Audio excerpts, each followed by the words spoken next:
නම ලක්ෂී මගේ ජීවිතය කියන්නේ පාලමක් වගේ. ඒ පාලමේ එක පැත්තක මම අනිත් පැත්තේ මගේ මහත්තයා. එයා ඉන්නේ ඩුබායි වල. ඒ හෝටලයක වැඩ.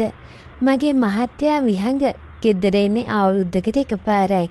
දෙසැම්බර් මාසේ නිවාඩුවට ඇවිත් මාසයක් විතර ඉඳලා ආයෙත් යනවා. ඉතින් ඒ මාසය කියන්නේ මගේ ජීවිතේට ලැබෙන සැනසෙල්ල. මට ඉන්නේ පුංචි පුතෙක් විතරයි. එයා ඉස්කෝලේ යනවා.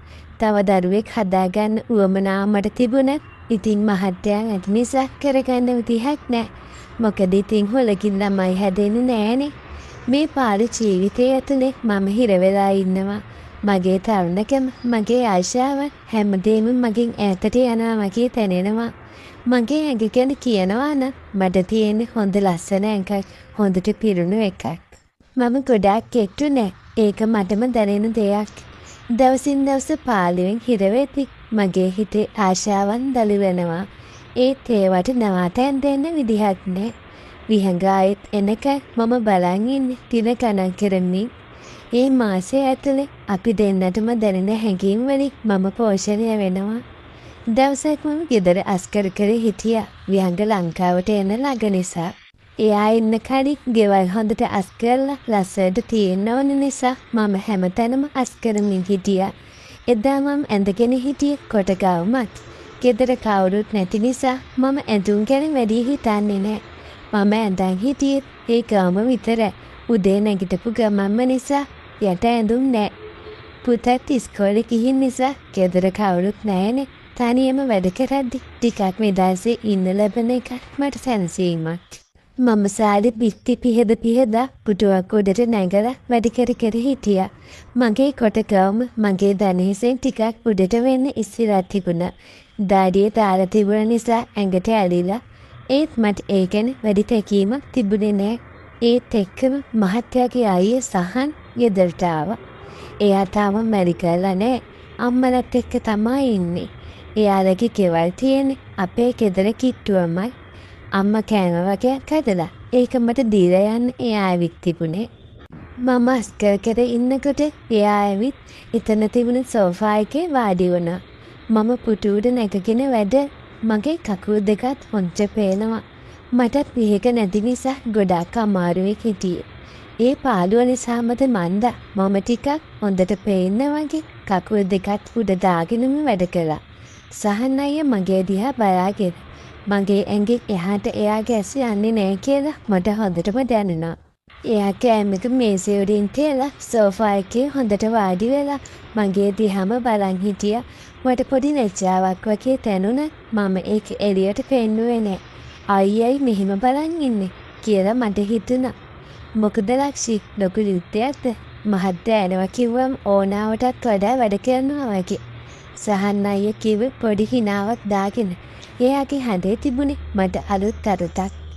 අයියට පිස්සුද? අස්කර ලස්සනට තියන්න එපේ. මහත්තයා ආවම සතුටු වෙන්නත් එක්ක. මම උඩේ දැම්ම කිව්වේ ටිකක් ඉහෙදුවට වගේ. මම වැඩ කර ඉන්නකොට මට ඕන වුණා උඩ තිබුණු බල්බ් එකක් මාරු කරගන්න. ඒක උස වැඩි. පුටුව උඩට නැංග මන්දේ අතට අල්ලගන්න බෑ. අයියේ මේක අල්ලගන්න උදව් කරන්න පුළුවන්ද? මම ඇහුවේ මගේ ඇඟත් ටිකක් වකුඩු කරලා උඩ බල්බ් එක දිහා බලන ගමන්. මට ඒ වෙලාවේ මතක් වුණේ නෑ මගේ ඇඳුම ගැන. සහන් අයියා හිමින් සෝෆා එකෙන් නැගිටලා මගේ ළඟට ආවා. බල්බ් එකක්ද මාරු කරන්න ඕනේ. මගේ කකුල් දෙකේ මඩ මම ඔයාව වඩා ගන්නවා. ඔයා බල්බ් එක මාරු කරන්න. එයා එහෙම කිව්වේ මගේ දිහා බලාගෙන. එයාගේ ඇස තිබුණේ වෙනදා නැති දීප්තියක්. මට පොඩි කැස්මක් ආවා. මාව වඩා ගන්නවද මේ කොටගාවම පිටේ? නෑ අයියේ එපා. මම කොහොමයි කරගන්න. මම කිව්වේ ටිකක් නසල්සන් වෙලා. මගේ කම්බෝ රතු වෙන්නේ නැති. අනේ මොකක්ද ලක්ෂි? ඔයා මේ කියන්නේ මම ඔයාගේ අයියා වගේනේ. මොකුත් හිතන්න එපා. එයා මගේ ළඟටම ආවා. උඩ බලන්න එපා හොඳද? මම කිව්වේ පුළුවන් තරම් මගේ ගම පහළට අදින්න උත්සාහ කරමි.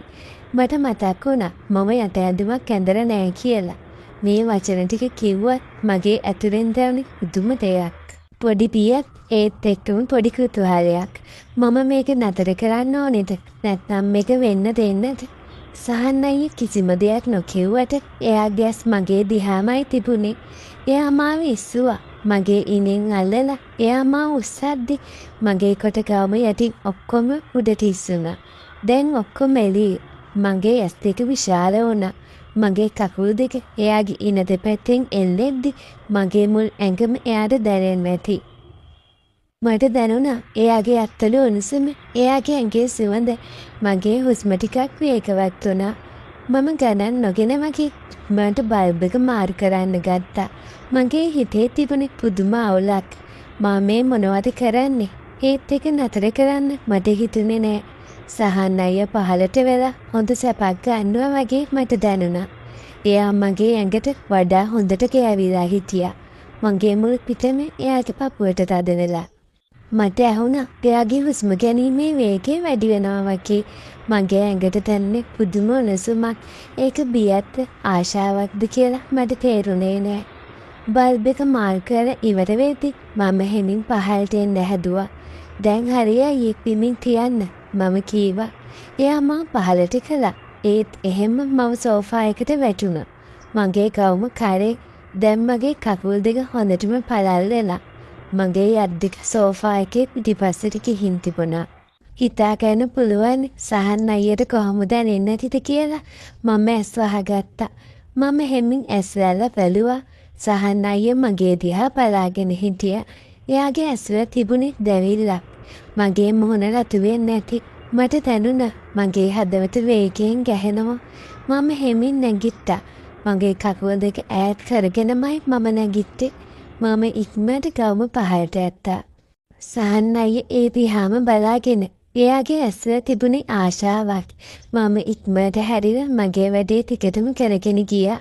එයා කිසිම දෙයක් නොකිය ගෙදර ගියා. ඒත් එයාගේ ඇස්වල තිබුණ දේ මගේ හිතේ තදින්ම කාරදිලා තිබුණා. ඒ සිද්ධියෙන් පස්සේ සහන් අයියා නිතර අපේ ගෙදර එන්න පටන් ගත්තා. එයා ගෙනාපු කෑමික විතරක් නෙමෙයි වෙනත් දේවල් අහන්න, උදව් කරන්න, නැත්නම් නිකම්ම කතා කරන්න. මම වැඩ කරද්දි එයා ඇවිත් සෝෆා එකේ වාඩි වෙලා මගේ දිහා බලාගෙන ඉන්නවා.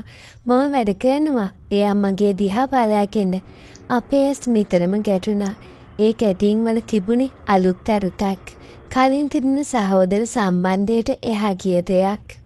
දවසක් එයා ආවේ වතුර බිල ගෙවන්න ඕනි කියලා කියමින්. මම සාමාන්‍යයෙන් අපේ බිලත් අයියට දෙනවා එකවර ගෙවලා එන්න කියලා. අයියා යනවා නම් මමත් එන්නම්. එළවලු ටිකක් ගන්න තියෙනවා කිව්වා. මම ඔයාව දාලා යන්න. එයා කිව්වා. මම ලෑස්ති වෙලා එළියට ගියා. එයාගේ බයික් එකේ පිටිපස්සේ යනකොට මම එයාගේ ඉනෙන් අල්ල ගත්තා. එයාගේ ඇඟ මට දැනුණා. මගේ ඇත්තලින් එයාගේ බඩ වටේ තදින් අල්ලන් හිටියා. මම එයාට ටිකක් ලං වුණා. මට දැනුණා එයාගේ ඇඟට වෙවුලීමක් එනවා වගේ. මමත් එයාට තව තවත් ලං වුණා. මගේ පපුව එයාගේ පිටට හොඳටම තද වුණා. කඩේට ගිහින් එළවලු අරගෙන ආයෙත් ගෙදර එද්දි එයා හෙමින් බයික් එක පැදෙව්වා. මේ සමීපේ මට ගොඩාක් කාලෙකින් නොලැබුණු දෙයක්. මගේ හදවත වේගයෙන් ගැහුණා. මේක වැරදි කියලා මට හිතුණත් මට මේකෙන් ඈත් වෙන්න හිතුනේ නෑ.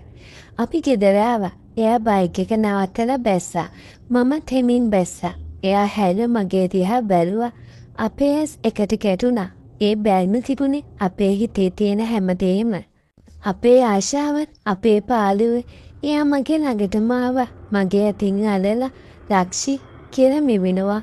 එයාගේ අතේ තිබුණ උණුසුම මගේ ඇඟ පුරාම පැතිර ගියා. මම හෙමින් එයාට ලං වුණා. මගේ හදවත ගැහෙන්නේ කවදාවත් නැති විදියට. එයාගේ මුහුණ මගේ මුහුණට ලං වුණා. මම ඇස් වහගත්තා. මට දැනුණා එයාගේ උණුසුම් හුස්ම මගේ මත වැටෙනවා. "අම්මා ආවද?" පුතාගේ හඬ අපේ පිටුපසින් ඇසුණා.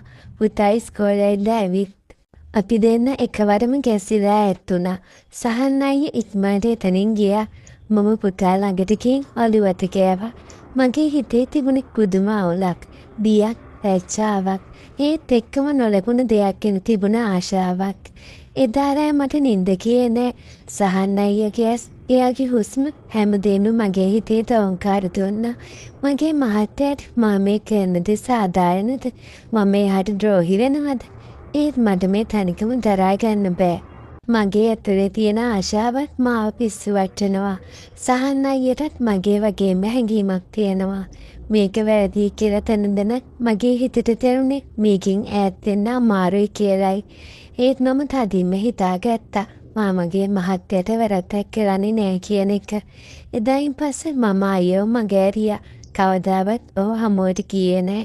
මේ වගේ කතා කියවන්න කැමති අය අපිව සබ්ස්ක්‍රයිබ් කරගෙන යන්න. මේ කතාව ලස්සනයි නම් ලයික් එකක් කමෙන්ට් එකක් දාගෙන යන්න අමතක කරන්න එපා.